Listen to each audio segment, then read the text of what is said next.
Yeah, g'day guys. I hope everyone's had a good Christmas and a good break over the new year.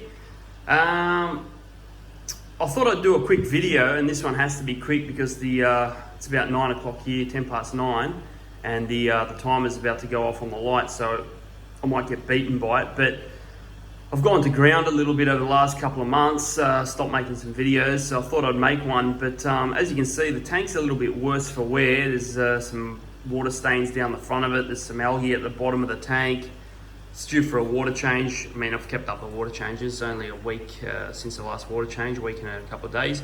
So, but the reason I'm making this video, I thought I'd do an update video for you guys, because I've had a few problems with losing a couple of fish over the last couple of months, particularly in the last couple of weeks actually.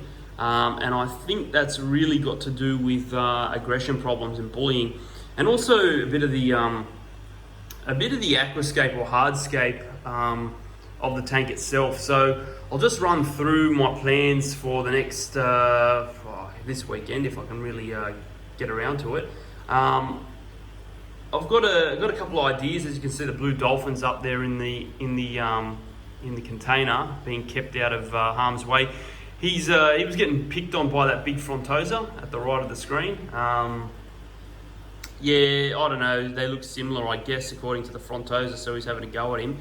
But what I'm planning on doing is I need to change things up in here, okay? So it's going to be a two-prong attack, right? Two-prong approach. So I'm going to change the aquascape, the hardscape a little bit. And I'm going to start by, first thing I'm going to do is I'm going to add more substrate to this tank, right? So I started with a decent amount of sand in the tank, probably 2 inches, maybe a bit less than 2 inches across the whole bottom. But over the years doing water changes, I've siphoned sand out and I've lost a lot of sand that way. So firstly, I'm going to add some more sand, right? That's going to be my number one idea. And then I'm going to add a lot of crushed sandstone. If I can find any sort of sandstone or bush rock, Australian bush rock, I'm going to try to add small pieces of bush rock all along the bottom, and probably a few larger pieces as well. See, I've got a couple of stones in there already. I think four rocks in there now. They're all fake, by the way, universal rock. But I'm going to add some more decent sized pieces, and also a lot of crushed ones. And when I say crushed, I'm talking, handful size, right? So just give more kind of more areas that the smaller fish can hide, and that leads on to the next kind of idea, which is to basically overstock this tank. I'm not really sure how many fish are in there at the moment. It's a 6-foot tank, and I wouldn't say it's nearly overstocked. Like, I probably have less than 15 fish in this tank, and I don't consider that overstocked. I mean, I see some of the other tanks on YouTube, and also down at the local fish shop, and they've got plenty more fish in their tank, So, and also just go type in, Lake Malawi into YouTube, and you'll see actual footage of the lake itself, and you can see how populated it is. So the idea, of course, behind overstocking is that it spreads the aggression around. No fish can chase one single other one. For example, look at this zebra, this OB zebra swimming across the screen now. He's an mbuna, and he's probably one of the more aggressive fish in the tank.